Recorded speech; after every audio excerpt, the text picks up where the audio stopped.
Eh bien, parlons d'émotion, mesdames et messieurs. Cette caractéristique de l'être humain,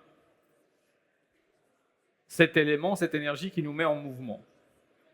Et si demain, les objets qui nous entourent pouvaient interpréter ces émotions? Et pour en parler, nous allons avoir le plaisir d'écouter Mathilde, qui est chercheuse en informatique à l'INSA de Rouen et qui va nous faire une démonstration inoubliable. Je vous prie d'accueillir Mathilde.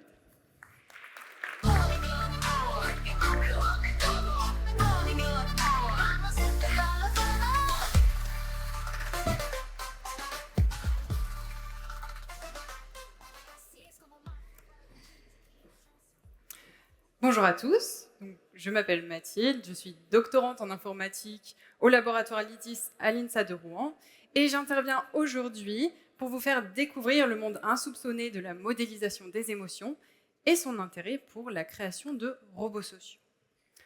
Avant tout, je vous propose de commencer cette présentation avec un exemple. Vous êtes dans un aéroport, dans un pays étranger dont vous ne parlez pas la langue et vous cherchez votre porte d'embarquement. Vous savez que votre avion va décoller très prochainement, mais il n'y a personne autour de vous à qui demander de l'aide. En clair, vous êtes perdu. Mais un robot arrive vers vous. Il a des capacités socio-affectives et a donc repéré que vous étiez stressé et globalement en détresse. Il s'approche pour vous proposer de l'aide. Et comme vous n'avez franchement pas d'autre option, vous acceptez. Grâce à ce robot, vous arrivez à l'heure pour prendre votre avion puisqu'il vous indique, avec un sourire qui se veut rassurant, la direction la plus courte. Sans ses capacités socio-affectives, ce robot ne serait jamais venu vous voir et vous auriez peut-être raté votre avion. Voilà pourquoi nous nous intéressons à la robotique sociale. Je vous invite donc à me suivre pour ces quelques minutes afin d'avoir une idée très claire des enjeux et des défis liés à l'utilisation des robots sociaux.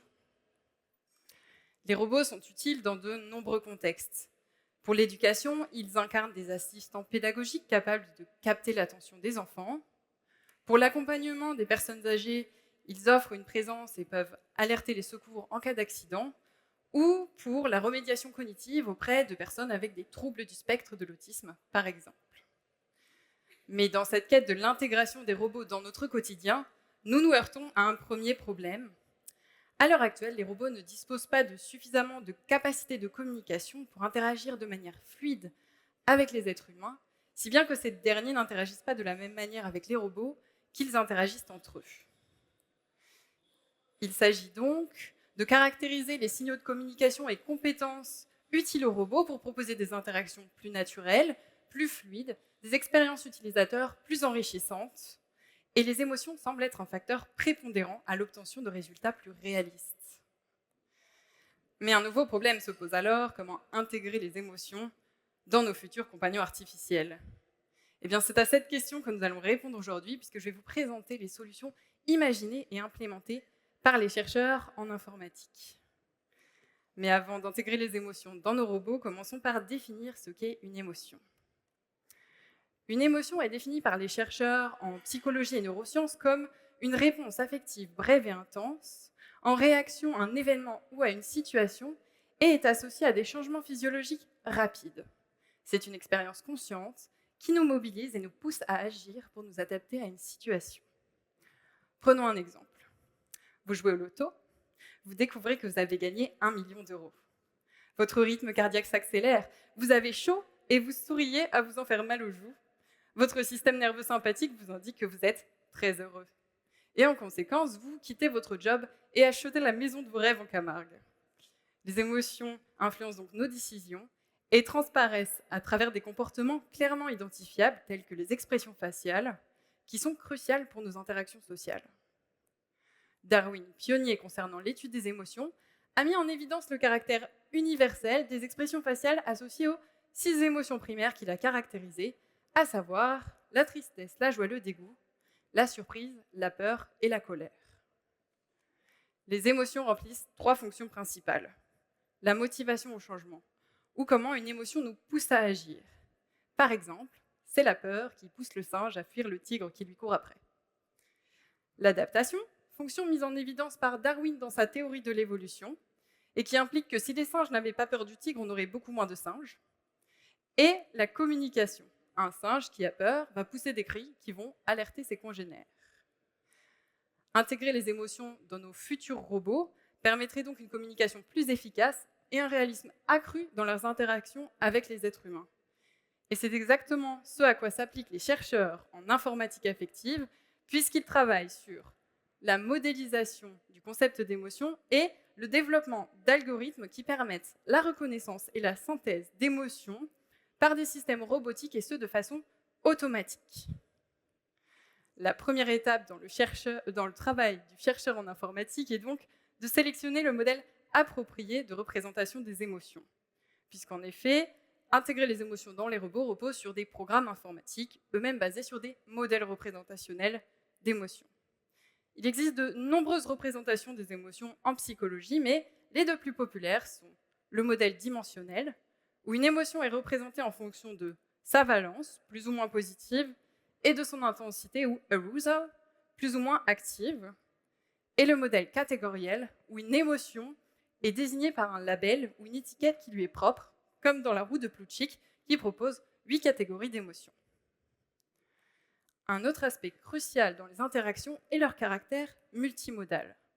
En effet, les robots doivent donc être capables de communiquer de la même manière que les êtres humains, et cela implique de percevoir, de traiter et de produire des signaux de communication à travers différents canaux sensoriels, tels que l'audio, l'audition, la vue ou la gestuelle. Et ils sont pour cela dotés de capteurs, donc de caméras, de microphones, ou selon le robot considéré de membres particuliers. Et il s'agit alors pour les robots d'utiliser en simultané tous ces canaux de communication pour reconnaître les émotions qui sont produites par les êtres humains et générer des signaux de communication qui seront interprétés comme émotionnels par ces derniers. Je vous propose maintenant d'entrer dans le vif du sujet en vous présentant une stratégie utilisée en informatique affective pour la reconnaissance des émotions. Nous allons parler d'une technique dite d'apprentissage machine ou machine learning supervisé. Le principe de cette technique est le suivant. Entraîner un modèle statistique à prédire les émotions perçues à partir de données multimodales et en lui fournissant un certain nombre d'exemples qui lui serviront de base d'apprentissage. Il s'agit donc dans un premier temps de récolter ces jeux de données ou données exemples, qui peuvent être par exemple des visages expressifs ou des données audio de phrases prononcées avec des tonalités différentes. Et ces données sont ensuite annotées, si on utilise le modèle catégoriel que je vous ai précédemment présenté, avec différentes classes d'émotions. D'autres informations multimodales, telles que la fréquence de la voix, la vitesse de parole ou la couleur des pixels, sont alors extraites et fournies en entrée du modèle statistique, de sorte à ce que celui-ci soit capable de prédire la classe d'émotion précédemment apposée sur nos données exemples. Et ce modèle va, au cours du temps, par essai-erreur, raffiner sa stratégie de prédiction jusqu'à obtenir un score de bonne réponse qui soit acceptable. Et une fois le modèle suffisamment entraîné, celui-ci est intégré dans l'architecture du robot qui devient alors capable de détecter des expressions faciales ou des émotions véhiculées par la voix à partir d'une nouvelle source de données.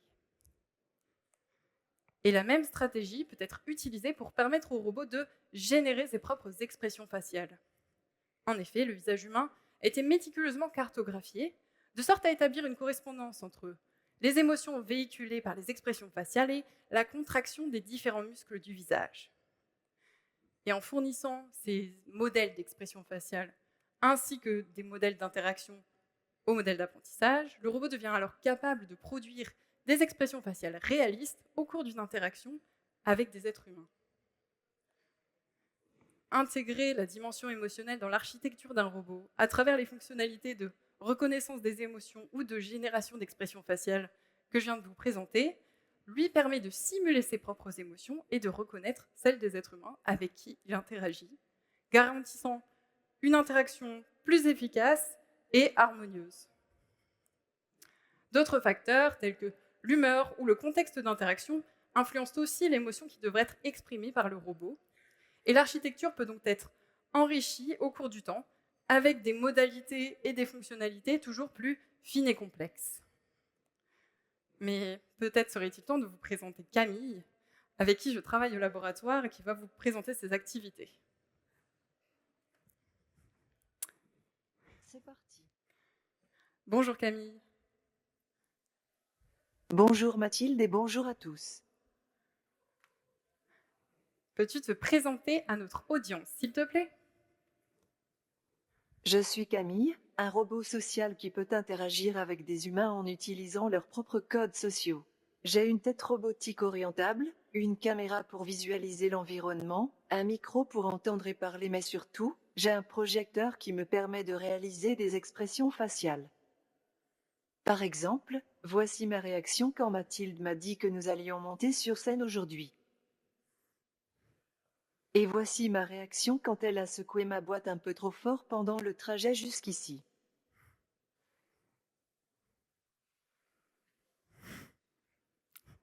I can even change my face and change my voice and speak English.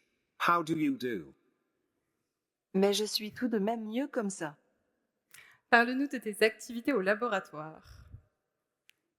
J'interviens dans les recherches sur les interactions humain-machine.